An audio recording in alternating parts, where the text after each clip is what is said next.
Welcome all to Byju's Exam Prep, the most comprehensive preparation app for all exams. चलो एकदा confirm करून घ्या, फक्त शॉर्ट बट स्वीटमध्ये कन्फर्म करून घ्या.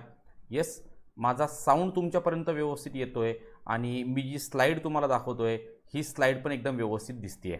येस, फक्त एकदा कन्फर्म करून घ्या. येस, एकदा कन्फर्म तुम्ही केलं ना की मग मला टेन्शन नाही. चला फटाफट एकदा कन्फर्म करून घ्या की दोन्ही गोष्टी एकदम व्यवस्थित आहेत. डन इथपर्यंत? येस. सो आज आपण इथे एका विषयासंदर्भात चर्चा करणार आहोत. विषयासंदर्भात चर्चा म्हणजेच काय, तर पर्टिक्युलर असा कुठला तुमचा सब्जेक्ट नाही आहे, म्हणजे इकॉनॉमिक्स, पॉलिटी, हिस्ट्री, जिओग्राफी असं काही नाही आहे. एक जस्ट ओव्हरऑल मी एक मुद्दा घेऊन तुमच्या डोळ्यासमोर आलो आहे, जो मुद्दा आहे तुमच्या कंबाईन ग्रुप बीचा. बरोबर आहे. आता या संदर्भात तुम्हाला पूर्ण A to Z सगळा कार्यक्रम मी समजून सांगतो. A to Z सगळा कार्यक्रम मी समजून सांगतो. विषय आहे काय, कसा कार्यक्रम चालतो, परीक्षा नेमका कशा असतात, कुठल्या प्रकारचे पेपर्स घेतले जातात, कट ऑफ कसा सेट केला जातो, जे काय असेल ते सगळं कार्यक्रम इथे मी सेट करून देतो. बरोबर इथपर्यंत? आता ऐका विषय काय. आता कंबाईन ग्रुप बी चा जर विषय आला तर एकूण 3 पोस्ट असतात. एक म्हणजे PSI, एक म्हणजे STI आणि एक म्हणजे ASO. बरोबर आहे. 3 पोस्टसाठीची संयुक्त परीक्षा ती म्हणजे तुमची कंबाईन ग्रुप बी. बरोबर इथपर्यंत? आता ह्या कंबाईन ग्रुप बी बद्दल ईच अँड एव्हरी डिटेल मी तुम्हाला देणार आहे. बरोबर आहे. सो फक्त लक्ष द्या, काय तुमचे डाऊट्स असतील सगळे डाऊट्स मी या सेशनच्या माध्यमातून क्लिअर करण्याचा प्रयत्न केला आहे. याच्यानंतरही जर काही डाऊट्स असतील तर तुम्ही बिंदास काय करा, कमेंट बॉक्समध्ये टाका, त्यावर मी आन्सर करेन. डन इथपर्यंत? आता एकदम स्टेप बाय स्टेप आपण पुढे सरकूया. कंबाईन ग्रुप बी संदर्भात सगळ्यात पहिला मुद्दा मी इथे घेऊन आलोय, तो म्हणजे याचा एक्झाम पॅटर्न नेमका कसा आहे. बरोबर आहे. सो मित्रांनो लक्षात घ्या, कंबाईन ग्रुप बीचा जर आपण विचार करतो म्हटलं तर याच्यामध्ये एक असते तुमची पूर्व परीक्षा आणि त्याच्यानंतर असते तुमची मुख्य परीक्षा. बरोबर आहे. पूर्व परीक्षेचा जर विचार करतो म्हटलं तर पूर्व परीक्षा एकूण असतात 100 प्रश्न आणि 100 प्रश्नांना एकूण गुण असतात 100. इथे वेळ असतो तुम्हाला 1 तासांचा. म्हणजे एका तासामध्ये तुम्हाला 100 प्रश्न सॉल्व्ह करायचे. एक प्रश्न बरोबर आला तर तुम्हाला 1 मार्क मिळणार आहे. एक प्रश्न बरोबर आला की तुम्हाला 1 मार्क मिळणार आहे. बरोबर इथपर्यंत? त्याच्यानंतरचा जो विषय आहे तो म्हणजे ह्या मुख्य परीक्षेचा. मुख्य परीक्षेला एकूण प्रश्न आहेत 200 आणि एकूण गुण आहेत 200. बरोबर आहे. म्हणजे इथे सुद्धा एक प्रश्न इज इक्वल टू 1 मार्क, कार्यक्रम फिक्स आहे. एक प्रश्न इज इक्वल टू 1 मार्क, कार्यक्रम फिक्स आहे. बरोबर इथपर्यंत? आता ऐका मी सांगतोय काय. बरोबर आहे. आता पूर्व परीक्षेचा जर विचार करतो म्हटलं तर पूर्व परीक्षेला फक्त एक पेपर असतो. पण त्याच ठिकाणी जर आपण मुख्य परीक्षेचा जर विचार करतो म्हटलं तर मुख्य परीक्षेला एकूण 2 पेपर असतात. बरोबर आहे. पूर्वला 1 पेपर असतो, मुख्यला 2 पेपर असतात. आता तुम्हाला प्रश्न पडला असेल की सर तुम्ही आत्ताच बोललात की ग्रुप बी ची एक्झाम म्हणजे PSI ची एक्झाम, STI ची एक्झाम आणि ASO ची एक्झाम. बरोबर आहे. सर मग हा जो पेपर 1 असणार आहे हा पेपर 1 नेमक्या कुठल्या पोस्टसाठीचा? तर मित्रांनो हिचं नावच आहे कंबाईन. बरोबर आहे. सो तिन्ही पोस्टसाठीचा पूर्व परीक्षेचा पेपर 1 हा एकच असतो. बरोबर आहे. म्हणजे मला सांगायचं आहे काय की तीनही पोस्टला मिळून एकच पूर्व परीक्षा होत असते. बरोबर आहे. पण मिरिट सेट होत असताना कट ऑफ लागत असताना तो PSIचा वेगळा लागतो, STIचा वेगळा लागतो आणि ASOचा परत वेगळा लागतो. म्हणजे पेपर 1 जरी असला तरी तुमचे कट ऑफ हे 3 लागतात. PSIचा वेगळा, STIचा वेगळा, ASOचा वेगळा. बरोबर आहे. आणि त्या कट ऑफ पेक्षा जर तुम्हाला जास्त मार्क्स असतील तरच तुम्ही कुठे जातात, मुख्य परीक्षेला. आता मुख्य परीक्षेला आल्यानंतर एकूण तुमचे किती पेपर्स आहेत? 2 पेपर आहेत. मुख्य परीक्षेला आल्यानंतर एकूण किती पेपर आहे? 2. आता फॉर एक्झाम्पल पकडूया पेपर 1 आणि इकडे पकडूया पेपर 2. पेपर 1 आणि पेपर 2. बरोबर आहे. आता हा जो पेपर 1 असतो ना हा पेपर 1 PSI साठी, STI साठी आणि ASO साठी हा तिघांसाठीचा एकच पेपर असतो. म्हणजे ज्या प्रकारे 3 पोस्टसाठी एकच पूर्वपरीक्षा असते, त्याच प्रकारे PSI STI ASO ह्या 3 पोस्टसाठी पेपर 1 जो असतो तो कंबाईनच असतो. पेपर 1 जो असतो तो कंबाईनच असतो आणि पेपर 2 जो असतो हा पोस्ट वाईज वेगवेगळा आहे. हा पोस्ट वाईज वेगवेगळा आहे. मी काय सांगतो लक्षात येतं? मी काहीच वेगळं सांगत नाहीये, एकदम बेसिक गोष्ट आहे. बरोबर आहे. पूर्व परीक्षा 3ही पोस्टसाठी एकच आहे. एकूण 100 प्रश्न 100 मार्क आहेत. मुख्य परीक्षा एकूण 200 प्रश्न 200 मार्क. पेपर 1 100 प्रश्नांचा, पेपर 2 100 प्रश्नांचा, म्हणजे 100 100 200 प्रश्न. पेपर 1ला 100 गुण, पेपर 2ला 100 गुण, म्हणजे 100 100 200 गुण. विषय क्लिअर. आता पेपर 1 मी तुम्हाला सांगितलं की 3ही पोस्टसाठी सेम असतो. तर हा जो पेपर 1 आहे हा पेपर म्हणजे तुमच्या लँग्वेजचा पेपर असतो. हा पेपर म्हणजे तुमच्या लँग्वेजचा पेपर. कुठल्या कुठल्या लँग्वेज? एक म्हणजे तुमची मराठी लँग्वेज, बरोबर आहे, आणि एक म्हणजे तुमची इंग्लिश लँग्वेज. सो लँग्वेजचा जो पेपर आहे हा 3ही पोस्टसाठी सेम आहे, बरोबर आहे. आणि या व्यतिरिक्त मग इकडे जो GSचा पेपर चालू होतो तो GSचा पेपर पोस्ट वाईज वेगळा वेगळा आहे, बरोबर आहे. सगळ्या गोष्टी आपण प्रॉपर डिस्कस करणार आहेत. फक्त मी तुम्हाला एक जस्ट बेसिक इथे सांगण्याचा प्रयत्न करतोय. डन.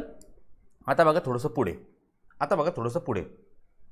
हे इथे मी तुम्हाला सांगून ठेवलंय पूर्व परीक्षा आणि मुख्य परीक्षा दोघांचाही कार्यक्रम एका मिनिटात सांगून ठेवलाय, बरोबर इथपर्यंत. आता ऐका. एक पेपर 100 गुण, 2 पेपर 200 गुण, बरोबर आहे. आणि या व्यतिरिक्त जर PSI साठी तुम्ही तयारी करत असाल तर PSI साठी शारीरिक चाचणी म्हणजे तुम्हाला करायला लागते फिजिकलची तयारी, आणि यासोबतच तुम्हाला करायला लागतं मुलाखत म्हणजे इंटरव्ह्यूची तयारी. PSI ही एकमेव अशी पोस्ट आहे ज्या पोस्टसाठी तुम्हाला शारीरिक चाचणीची तयारी करायला लागते आणि ज्या पोस्टसाठी तुम्हाला मुलाखतीची देखील तयारी करायला लागते. याच दृष्टिकोनातून जर STI आणि ASOचा जर आपण विचार करतो म्हटलं तर STI आणि ASOसाठी तुम्हाला ना शारीरिक चाचणी आहे ना तुमची मुलाखत आहे. म्हणजे मुख्य परीक्षेच्या रिझल्टवर तुम्हाला डायरेक्ट जॉईनिंग मिळणार आहे. मुख्य परीक्षेच्या रिझल्टवर तुम्हाला काय मिळणार आहे? डायरेक्ट जॉईनिंग मिळणार आहे, बरोबर इथपर्यंत. आता चला थोडंसं पुढे. आता तुम्हाला मी पूर्व परीक्षा मुख्य परीक्षा दोन्ही सांगितलं, किती प्रश्न आहेत, किती गुण आहेत, सगळा कार्यक्रम तुमचा फिक्स झाला. पण एक गोष्ट लक्षात घ्या, प्रत्येक चुकीच्या उत्तराकरिता 25% किंवा 1/4 गुण कमी करण्यात येतात. म्हणजे कसं, जर 4 प्रश्न तुमचे चुकले, 4 प्रश्न जर तुमचे चुकले तर 4 प्रश्न चुकल्यानंतर तुमचा 1 गुण हा मायनस होत असतो. सो प्रत्येक 4 प्रश्नांसाठी तुमचा 1 गुण मायनस होत असतो. अशी असते तुमची निगेटिव्ह मार्किंग. मग ही निगेटिव्ह मार्किंग तुमची पूर्वला पण असणार आहे, हीच निगेटिव्ह मार्किंग तुमची मुख्यला पण असणार आहे. याच्यामध्ये काही कुठे वेगळा बदल नाही आहे, बरोबर इथपर्यंत. आता चला थोडंसं पुढे. इथे बघा पूर्व परीक्षेचं स्वरूप काय आणि एकूण विषय किंवा गुणांची विभागणी कशी आहे, बरोबर आहे. आता पूर्व परीक्षा मी आत्ताच बोललो तुम्हाला, एकूण तुम्हाला प्रश्न असतात 100, राईट. परत एकदा इथे लिहून ठेवतो. एकूण प्रश्न असतात 100 आणि ह्या 100 प्रश्नांसाठी एकूण तुमचे गुण असतात हे सुद्धा 100, बरोबर आहे. 100 प्रश्न 100 गुण, बरोबर आहे. आता इथे बघा, इथे एकूण विषय किती येतात, बरोबर आहे. पहिला विषय तुमचा येतो हिस्ट्रीचा, दुसरा विषय तुमचा येतो जॉग्राफीचा, तिसरा विषय तुमचा येतो इकॉनॉमिक्सचा, चौथा विषय तुमचा येतो पॉलिटीचा, पाचवा विषय तुमचा येतो करंट अफेअर्सचा, सहावा विषय तुमचा येतो सायन्सचा आणि सातवा विषय तुमचा येतो मॅथ्स अँड रिझनिंगचा. मी काय सांगतो लक्षात येत आहे. सो एकूण हे 7 विषय येतात तुमच्या पूर्व परीक्षेला. बरोबर आहे. आणि ह्या 7 विषयांना अकॉर्डिंग बरोबर आहे, 7 विषयांना अकॉर्डिंग मग तुमचे एकूण 100 प्रश्न सेट होतात आणि मग प्रत्येक प्रश्नाला हा 1 गुण दिलेला असतो. 7 विषयांना अकॉर्डिंग एकूण 100 प्रश्न सेट होतात आणि मग या 100 प्रश्नांना एकूण 100 गुण अलॉट होतात, बरोबर आहे. मग आता तुम्हाला प्रश्न पडला असेल की मास्तर मग हिस्ट्रीचे एकूण किती प्रश्न येतात, मास्तर जॉग्राफीचे एकूण किती प्रश्न येतात, मास्तर इकॉनॉमिक्सचे एकूण किती प्रश्न येतात, मास्तर पॉलिटीचे एकूण किती प्रश्न येतात. सो मित्रांनो, याबद्दल ना MPSCने काही फिक्स केलंय ना कुठे काही लिहून ठेवलंय. पण एक लास्ट इयर क्वेश्चन पेपरचा जर आपण ॲनालिसिस करतो म्हटलं, प्रिव्हियस इयर जे क्वेश्चन पेपर आहेत याचं जर आपण ॲनालिसिस करतो म्हटलं, तर साधारणतः सर्व विषयांवर एक ॲव्हरेज प्रश्न विचारण्यात येतात. सर्व विषयांवर एक ॲव्हरेज प्रश्न विचारण्यात येतात. काही विषयांवर 12-13 प्रश्न असतात, तर काही विषयांवर 15 पर्यंत प्रश्न विचारले जातात. बरोबर आहे. सो असं कुठेही फिक्स नाहीये किंवा हिस्ट्रीवर 15च विचारले गेले पाहिजे किंवा जॉग्राफीवर 15च विचारले गेले पाहिजे, इकॉनॉमिक्सवर 12च विचारले गेले पाहिजे, पॉलिटीवर 13च विचारले गेले पाहिजे, असं कुठेही काही फिक्स नाहीये. एक ॲव्हरेजली प्रश्नांची संख्या ही 13 ते 15 असते. बरोबर आहे. प्रत्येक विषयाला धरून 13 ते 15 प्रश्न हे सेट केले जातात. डन इथपर्यंत. हे तुमचं एकंदरीत पूर्व परीक्षेचा कार्यक्रम आहे. आणि इथे परत एकदा तुम्हाला अंडरलाईन करून देतो की प्रत्येक 4 प्रश्न जर तुमचे चुकले, प्रत्येक 4 प्रश्न जर तुमचे रॉंग झाले, तर यासाठी तुमचा 1 गुण हा काय होणार आहे, 1 गुण हा मायनस होणार आहे. 1 गुण हा मायनस होणार आहे, हे लक्षात घ्या. बरोबर इथपर्यंत. आता चला थोडंसं पुढे. हा तुमच्या पूर्व परीक्षेचा सिलेबस इथे देऊन ठेवला आहे. जो MPSCचा आहे तोच सिलेबस आहे, फक्त इथे me separately topic wise type करून आणलाय आणि तुम्हाला व्यवस्थित कळेल ह्या पद्धतीने त्याची मी मांडणी केली आहे. बरोबर इथपर्यंत. बघा, चालू घडामोडी, नागरिकशास्त्र, इतिहास, भूगोल, अर्थव्यवस्था, सामान्य विज्ञान आणि बुद्धिमापन चाचणी व अंकगणित. प्रत्येक सब्जेक्टमध्ये पूर्व परीक्षेला कुठला कुठला टॉपिक आहे, प्रत्येक टॉपिक वाईज मी तुम्हाला सिलेबस तुमच्या डोळ्यासमोर मांडून दिलाय. प्रत्येक टॉपिक वाईज तो जो काही सिलेबस असेल तो सिलेबस मी तुमच्या डोळ्यासमोर इथे ठेवलेला आहे. बरोबर इथपर्यंत. पूर्व परीक्षेचा एकदा फंडा क्लिअर करून घ्या, मग आपल्याला मुख्य परीक्षेकडे शिफ्ट होता येईल. बरोबर आहे. पूर्व परीक्षेचा कार्यक्रम क्लिअर झाला तुमचा. पूर्व परीक्षेचा कार्यक्रम क्लिअर झाला. येस. आता चला थोडंसं पुढे. आता इथे बघा मुख्य परीक्षा. आता इथे बघा मुख्य परीक्षा. इथे एकदम व्यवस्थित तुमच्यासाठी घेऊन आलो आहे. एकदम व्यवस्थित, एकदम जे आयोगाचा सिलेबस आहे. बरं एकदा जो आयोगाचा सिलेबस आहे, हा आयोगाचा सिलेबस मधलं हा एक स्क्रीनशॉट आहे जो की मी काढून आणला आहे. बरोबर आहे. प्रश्नपत्रिकांची संख्या किती आहे, 2. म्हणजे एकूण 2 पेपर असतात. तुम्हाला आत्ताच बोललो मी. पहिला पेपर इथे दिलाय. पहिला पेपर हा मराठी आणि इंग्लिश या दोघांसाठी असतो आणि सोबत सोबत सामान्य ज्ञान इथे विचारलं जातं. सो मराठीसाठी एकूण गुण 50, प्रश्नसंख्या असते 50. इंग्लिशसाठी एकूण गुण 30, प्रश्नसंख्या असते 30 आणि सामान्य ज्ञानसाठी एकूण गुण असतात 20, प्रश्नसंख्या असते 20. बरोबर आहे. याचा जो दर्जा सेट केलेला असतो, हा दर्जा मराठीसाठी दर्जा आहे 12वी, इंग्रजीसाठी दर्जा आहे पदवी आणि सामान्य ज्ञानसाठी दर्जा आहे पदवी. बरोबर इथपर्यंत. आणि याचा जो वेळ आहे, हा वेळ आहे 1 तास. डन. त्याच्यानंतर सामान्य क्षमता चाचणी व पदाच्या कर्तव्यासाठीचे आवश्यक ज्ञान हा असतो तुमचा पेपर 2. आता इथे पर्टिक्युलरली त्यांनी कुठला सब्जेक्ट सांगितला नाहीये. इथे त्यांनी सांगितलं काय हे एकदा लक्षात घ्या. सांगितलंय काय बघा, थोडंसं मी हायलाइट करण्याचा प्रयत्न करतो. हायलाइटरने थोडंसं हायलाइट करण्याचा प्रयत्न करतो. काय सांगितलंय, सामान्य क्षमता चाचणी व पदाच्या कर्तव्यासाठी आवश्यक ज्ञान म्हणजेच काय, म्हणजेच काय, तुम्ही जर PSIची मुख्य परीक्षा देत असाल तर PSIच्या मुख्य परीक्षेसाठी नेमका कुठला विषय तुम्हाला असणार आहे, हा विषय तुम्हाला कुठे क्लिअर होतो. इथे सांगितले पदाच्या कर्तव्यासाठी आवश्यक ज्ञान. आता PSI ही डिपार्टमेंटल पोस्ट आहे. बरोबर आहे. मग इथे तुम्हाला पूर्णपणे कायद्यांचा अभ्यास असणार आहे. म्हणजे थोडक्यात याला आपण म्हणतो लॉ, याला आपण म्हणतो लॉ. दुसऱ्या बाजूने जर STIचा आपण विचार करतो म्हटलं तर STIसाठी तुम्हाला पूर्णपणे लागणार आहे इकॉनॉमिक्स. आणि त्याच पद्धतीने जर ASOचा विचार करतो म्हटलं तर ASOला तुम्हाला इथे लागत असतं पॉलिटी. बरोबर आहे. पोस्ट वाईज मुख्य परीक्षेचा सिलेबस काय हा सुद्धा मी घेऊन आलोय. टेन्शन घेऊ नका, स्टेप बाय स्टेप माझ्यासोबत पुढे चला. बरोबर आहे. आता मला फक्त इथे एक गोष्ट तुम्हाला सांगायची आहे. इथे एक गोष्ट तुम्हाला सांगायची आहे की जो पेपर 1 मी तुम्हाला सांगत होतो, हा पेपर 1 PSI साठी, हा पेपर 1 ASO साठी आणि हा पेपर 1 तुमच्या STI साठी सेम असतो. हे तीनही पोस्टसाठी जो पेपर 1 आहे हा पेपर 1 सेम आहे. बरोबर इथपर्यंत. आणि पेपर 2चा ज्यावेळेस विषय चालू होतो त्यावेळेस इथे मी देऊन ठेवलंय PSIची सेपरेट मुख्य परीक्षा होते. यासाठी तुमचा जो पेपर 2 आहे हा PSIच्या अकॉर्डिंग वेगळा असतो. मग आता PSIचा जो मुख्य परीक्षेचा सिलेबस आहे, या मुख्य परीक्षेच्या सिलेबसमध्ये एकंदरीत कशा कशाचा समावेश होतो तो पॉईंट इथे क्लिअर करून घ्या.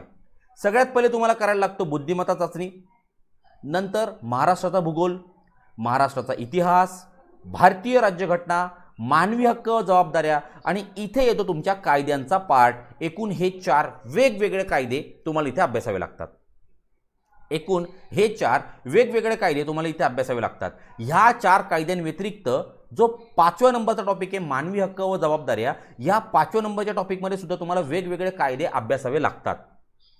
सो PSIची जी मुख्य परीक्षा आहे, ही PSIची मुख्य परीक्षा ही सेपरेटली चालते, राईट. एवढ्या सगळ्या सिलेबसवर तुम्हाला 100 प्रश्न विचारले जातात आणि या 100 प्रश्नांसाठी एकूण गुण 100 असतात. एकूण गुण 100 असतात. क्लिअर आहे? क्लिअर आहे. त्याच्यानंतरचा पुढचा पार्ट, ह्या PSI साठी मुख्य परीक्षेनंतर तुम्हाला द्यावे लागते शारीरिक चाचणी आणि मुलाखत. बरोबर आहे. 100 गुणांची तुमची असते शारीरिक चाचणी आणि 40 गुणांची तुमची असते मुलाखत. आणि यानंतर जो लागतो तो PSIचा रिझल्ट. यानंतर जो लागतो तो PSIचा रिझल्ट. क्लिअर होतोय? क्लिअर होतोय. म्हणजे PSIची ही तुमची मुख्य परीक्षा आणि ह्या मुख्य परीक्षेनंतर PSIची होते ती शारीरिक चाचणी म्हणजे फिजिकल आणि मुलाखत म्हणजे इंटरव्ह्यू. सो 100 मार्कांचं तुमचं फिजिकल आहे आणि 40 मार्कांची तुमचा इंटरव्ह्यूचा कार्यक्रम आहे. हा सगळा कार्यक्रम झाल्यानंतर लागतो तो तुमचा रिझल्ट.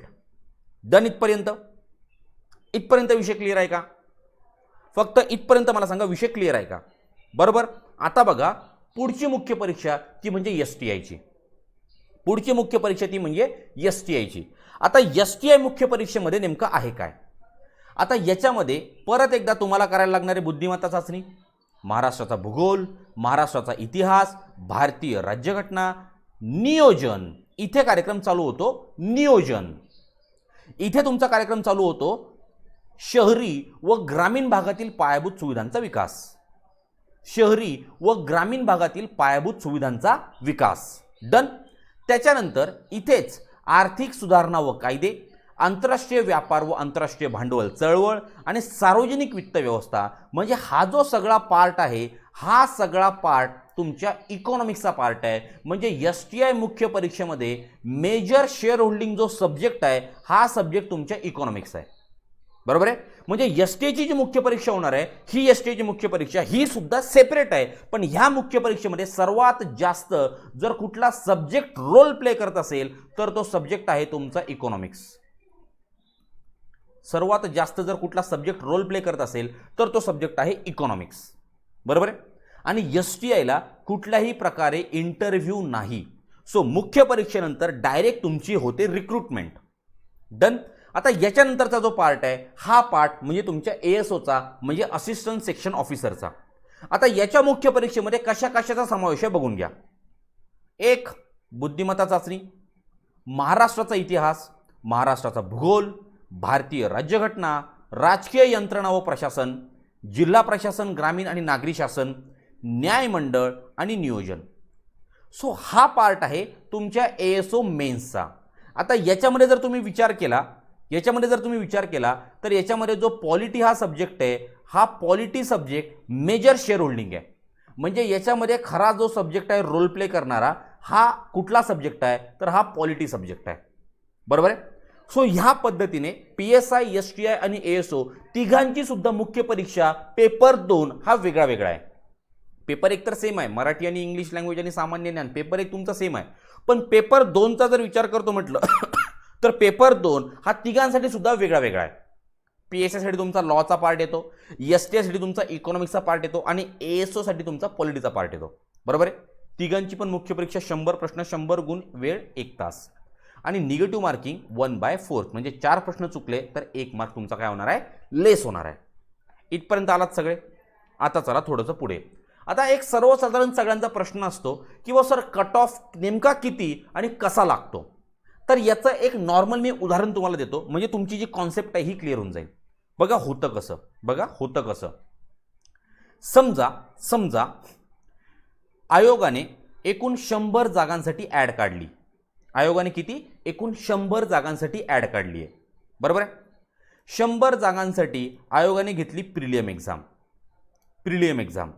आता ह्या प्रिलियम एक्झामला जवळपास आपण पकडूया 3 लाख विद्यार्थी बसले होते. किती? 3 लाख विद्यार्थी बसले होते. ह्या 3 लाख विद्यार्थ्यांमधून किती विद्यार्थी आपल्याला निवडायचे? 100 विद्यार्थी निवडायचे. मग कसे? ऐका. 3 लाख विद्यार्थी बसले, 3 लाख विद्यार्थ्यांनी एक्झाम दिली आहे. एक्झाम दिल्यानंतर आयोग काय करतं? एका पोस्टसाठी साधारणतः पूर्व परीक्षेला 13 ते 15 विद्यार्थी पास करतं. एका पोस्टसाठी पूर्व परीक्षेला साधारणतः 13 ते 15 विद्यार्थी पास करतं. कोण? आयोग. बरोबर आहे. मग एका पोस्टसाठी 13 ते 15 विद्यार्थी जर आपल्याला पास करायचे असतील तर साधारणतः किती गुणांच्या वरचे विद्यार्थी आपल्याला सिलेक्ट करायचेत? किती गुणांच्या वरचे विद्यार्थी आपल्याला सिलेक्ट करायचेत ते एक गुण आयोगाकडनं फिक्स केले जातात. बरोबर आहे. आणि हे जे गुण फिक्स केले जातात ते गुण म्हणजे आपला कट ऑफ आहे. बरोबर आहे. साधारणतः पूर्व परीक्षेला आयोगाने एका पोस्टसाठी आपण पकडूया 15 विद्यार्थी सिलेक्ट केले, म्हणजे साधारणतः 1500 विद्यार्थी इथे सिलेक्ट झालेत पूर्व परीक्षेला. आता ह्या 1500 विद्यार्थ्यांची होणार काय आहे? मुख्य परीक्षा. 1500 विद्यार्थ्यांची होणार काय आहे? मुख्य परीक्षा. बरोबर आहे. आता समजा ही मुख्य परीक्षा जर STIची असेल, बरोबर आहे, तर STIची मुख्य परीक्षा जर असेल आणि STIच्या जर 100 जागा असतील तर मला सांगा, मुख्य परीक्षेनंतर डायरेक्ट रिक्रुटमेंट आहे. म्हणजे आता या 1500 विद्यार्थ्यांमधून आपल्याला किती विद्यार्थी निवडायचे? 100 विद्यार्थी निवडायचे. मग मुख्य परीक्षा झाल्यानंतर किती गुण आपण जर सेट केले तर 100 विद्यार्थी सिलेक्ट होतील हे आयोग बघतं आणि तेवढे गुण आयोगाकडनं सेट केले जातात. हे गुण म्हणजे आपला कट ऑफ. कळालं? कट ऑफ नेमका कसा लागतो? हा कार्यक्रम क्लिअर झाला का? बरोबर इथपर्यंत. आता हा कट ऑफ लागत असताना तीनही पोस्टसाठी हा प्रिलियमचा वेगवेगळा लागतो, कारण तीनही पोस्टच्या व्हॅकन्सीज ह्या वेगवेगळ्या असतात. बरोबर आहे. PSI साठीच्या साधारणतः आपण पकडूया 100 व्हॅकन्सीज आहे, STI साठीच्या आपण पकडूया 200 व्हॅकन्सीज आहे आणि ASO साठीच्या आपण पकडूया 300 व्हॅकन्सीज आहे. सो प्रत्येक पोस्टच्या व्हॅकन्सीनुसार जो कट ऑफ आहे हा वेगवेगळा लागतो. सर, आता मी एक विद्यार्थी आहे, मग मी तिन्ही पोस्टसाठी अप्लाय करू शकतो का? तर मित्रांनो, जर तुम्ही एलिजिबल असाल तर यस 100% अप्लाय करू शकता. एलिजिबल असाल म्हणजेच PSI साठीचं जे एज लिमिट आहे मित्रांनो, हे इतर 2 पोस्टपेक्षा वेगळं आहे. जर त्या एज लिमिटमध्ये तुम्ही बसत असाल तर 100% तुम्ही तीनही पोस्टसाठी काय असतात? एलिजिबल असतात. सर, तीनही पोस्टच्या मुख्य परीक्षेला मी बसू शकतो का? तर याचा सुद्धा आन्सर आहे यस, तू तीनही पोस्टच्या मुख्य परीक्षेला बसू शकतो. बरोबर आहे. पण मुख्य परीक्षा झाल्यानंतर तुला कुठली तरी एकच पोस्ट घ्यावी लागेल. तू म्हणशील मास्तर मी 1 दिवस करतो PSI, 1 दिवस करतो STI, 1 दिवस करतो यस, तसं नाही चालत ना भाऊ इथं. मुख्य परीक्षेनंतर कुठल्या तरी एका पोस्टला सिलेक्शन झाल्यानंतर तुम्हाला ती पोस्ट घेता येते. कळालं मला काय सांगायचंय? यस. सो पूर्व, मुख्य आणि PSI साठीची मुलाखत ही 3 टप्प्यांची एक्झाम आणि बाकी 2 पोस्टचा विचार केला तर पूर्व आणि मुख्य. बरोबर इथपर्यंत. आता ऐका, आता मला तुम्हाला एक गोष्ट सांगायची आहे, ती म्हणजे रेफरन्स मटेरियलची. बरोबर आहे. आता कुठल्याही पोस्टची तुम्ही तयारी करा, किंवा मी एकच शब्द वापरलो, कंबाईन ग्रुप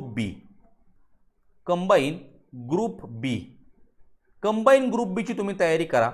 ह्या ग्रुप बी साठी जे रेफरन्स मटेरियल तुम्हाला वापरायचं आहे, सगळं रेफरन्स मटेरियल मी तुम्हाला इथे लिहून दिलंय.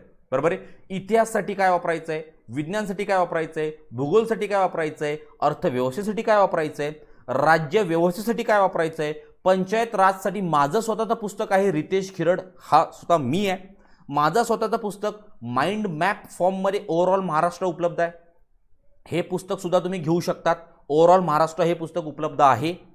गणित बुद्धिमत्तासाठी काय वापरायचं आहे, सचिन ढवळे सरांचं पुस्तक आहे ॲक्च्युली. आणि चालू घडामोडीसाठी काय वापरायचं आहे, सगळे रेफरन्स मटेरियल तुम्हाला इथे लिहून दिलेत. ह्या रेफरन्स मटेरियलच्या आधारावर तुम्ही पूर्व परीक्षा सुद्धा पास करू शकतात आणि तुम्ही मुख्य परीक्षा सुद्धा पास करू शकतात.